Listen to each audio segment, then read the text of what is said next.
नमस्कार मित्रों, dolphin classes में आपका हार्दिक स्वागत अभिनंदन है। दोस्तों, आज हम बीए फाइनल ईयर के पेपर सेकंड पॉलिटिकल साइंस के सिलेबस पर चर्चा करेंगे। मित्रों, इसमें कुल 5 यूनिट होगी और आपके पार्ट आएंगे 3 पार्ट। जिस प्रकार फर्स्ट पेपर में मैंने आपको बताया, पार्ट ए, पार्ट बी और पार्ट सी, तीनों में से प्रश्न पूछे जाएंगे और तीनों में से अलग अलग प्रश्नों का लेवल रहेगा। जैसा मैंने आपको बताया कि जैसे फर्स्ट आपका जो पार्ट ए है, इस पार्ट ए के अंदर भाग ए के सभी प्रश्न अनिवार्य हैं। इन प्रश्नों के प्रत्येक जो उत्तर है प्रत्येक प्रश्न के 30 वर्ड तक इसकी लिमिटेशन है और आपका हर एक क्वेश्चन 2 नंबर का होगा और टोटल क्वेश्चन आएंगे आपके 10 इंटू 2 20 मार्क्स के आपके पार्ट ए का हो गया।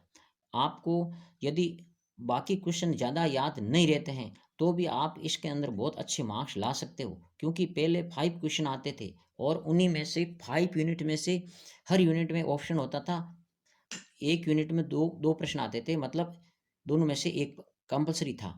तो टोटल 5 क्वेश्चन आते थे और 20 इंटू 5 100 मार्क्स का होता था। लेकिन अब बहुत ज़्यादा सुविधा हो गई है कि आपके वेरी शॉर्ट भी है और ऐसे टाइप क्वेश्चन भी है, तो बहुत बढ़िया है। आप मेहनत करेंगे तो बहुत शानदार परसेंटेज ला सकते हैं जयेंद्र रानी व्यास यूनिवर्सिटी के अंदर भी। तो देखें, वैसे जयेंद्र रानी व्यास यूनिवर्सिटी सख्त मार्किंग के लिए जानी जाती रही है, क्योंकि इसके अंदर परसेंटेज बनाना बहुत बड़ी बात होती है। जयेंद्र रानी व्यास यूनिवर्सिटी में बहुत ही तल्लीनता, डेडिकेशन और ईमानदारी के साथ में मार्किंग की जाती है। तो ऐसे में जो जितना आप लिखते हो और जितना टॉपिक को लिमिटेड और आवश्यक शब्दों का प्रयोग करते हुए आवश्यक मटेरियल लिखते हो तो आपको मार्क्स मिलते हैं। देखें तो पार्ट ए के अंदर क्या रहेगा। पार्ट ए में भाग ए के सभी प्रश्न अनिवार्य हैं। इन प्रश्नों के उत्तर लगभग 30 शब्दों तक सीमित है। प्रत्येक प्रश्न 2 अंक का रहेगा। और पार्ट बी में प्रत्येक इकाई में से एक प्रश्न का चयन करते हुए कुल 5 प्रश्नों का उत्तर दीजिए। प्रत्येक प्रश्न का उत्तर लगभग 250 शब्दों तक सीमित है। प्रत्येक प्रश्न 7 अंक का है। तो 7 इंटू 5 इज इक्वल टू कितना हो जाएगा, 35। यानी कि attempt 5 question in all, selecting one question from each unit. The answer of each question shall be limited up to 20 250 words. Each question carries 7 marks. यानी कि प्रत्येक प्रश्न 7 अंक का होगा और वही 250 शब्दों तक आपकी आंसर लिमिटेशन होगी। और इसके अंदर आपके 5 प्रश्न पूछे जाएंगे, ठीक है ना। 5 प्रश्न, वही 5 into 7 is equal to 35 marks का रहेगा part B. C, attempt any 3 questions, the answer of each question shall be limited up to 500 words. Each question carries 15 marks. यानी कि आपको कोई भी 3 क्वेश्चन अटेंड करने हैं और आपको जो आंसर देने हैं वो 500 से 450 550 वर्ड तक आपको इसका आंसर लिखना है। Each question carries 15 marks. तो मार्क्स रहेंगे 15, 3 क्वेश्चन आएंगे तो 3 इंटू 15 इजिकल टू 45 हो जाएंगे आपके। 45 और वही 35 हो जाएंगे 80 और 20 ए के पार्ट के हो जाएंगे। टोटल 100 मार्क्स हो गए हैं आपके। अब देखते हैं अपन यूनिट में क्या रहेगा। अब देखते हैं सबसे पहले यूनिट फर्स्ट। यूनिट फर्स्ट आप देखते हो इंग्लिश में, देखो, meaning, scope and nature of public administration. यानी कि जो आपका पेपर है वही पब्लिक एडमिनिस्ट्रेशन का है। तो इसमें क्या रहेगा, तो फर्स्ट के अंदर आपके रहेगा कि लोक प्रशासन का अर्थ क्या है और इसका स्वरूप क्या है। एक विषय के रूप में लोक प्रशासन का उद्विकास किस प्रकार से हुआ, यानी कि सब्जेक्टिव फॉर्म में इसका जो इवोल्यूशन हुआ है, इसको आपको डिस्कस करना है। लोक प्रशासन और निजी प्रशासन, दोनों में अंतर क्या है, दोनों में संबंध क्या है, दोनों एक दूसरे से किस प्रकार भिन्न है।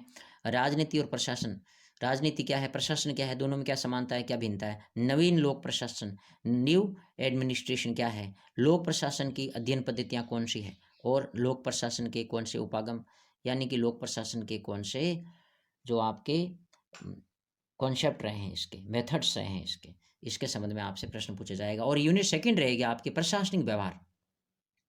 सेकंड में एडमिनिस्ट्रेटिव बिहेवियर रहेगा। इसमें रहेगा लीडरशिप, डिसीजन मेकिंग और कम्युनिकेशन, अकाउंटेबिलिटी एंड मोटिवेशन।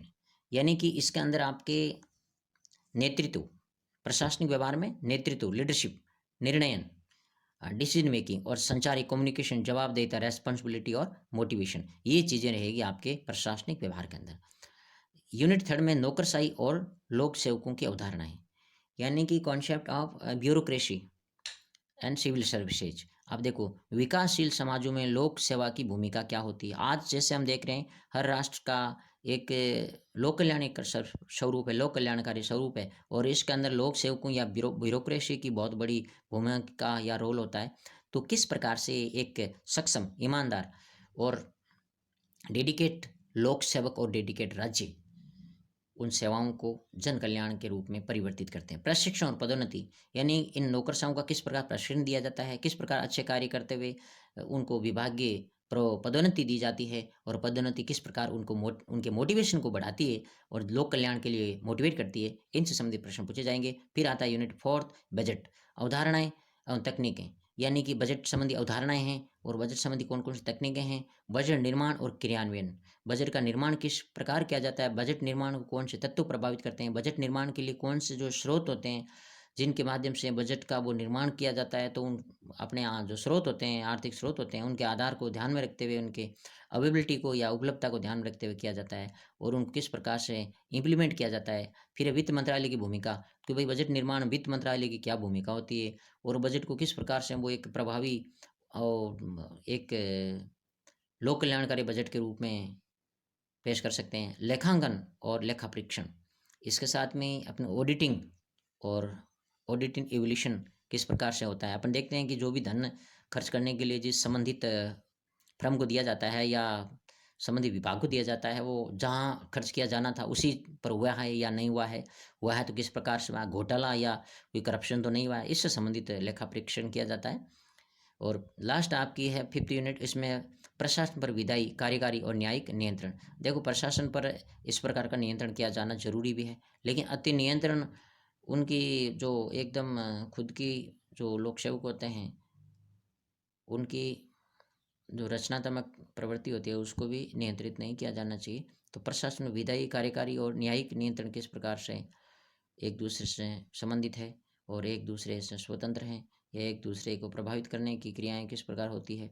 भूमंडलीकरण क्या है, भूमंडलीकरण के लिए उत्तरदायी कारण कौन से रहे हैं, भूमंडलीकरण आज के परिप्रेक्ष्य में किस प्रकार से मतलब जो हम कहते हैं कि टाल नहीं सकते इसको, और एक पूरा जो विश्व है, एक गांव में एक विलेज जो है वो ग्लोबल विलेज में कन्वर्ट हो चुका है। फिर आता है उदारीकरण या लिबरलिज्म के युग में लोक प्रशासन की क्या भूमिका है, यानी कि आज हम उदारीकरण के युग में जी रहे हैं और बहुत सारी संस्थाओं का प्राइवेटाइजेशन हो रहा है।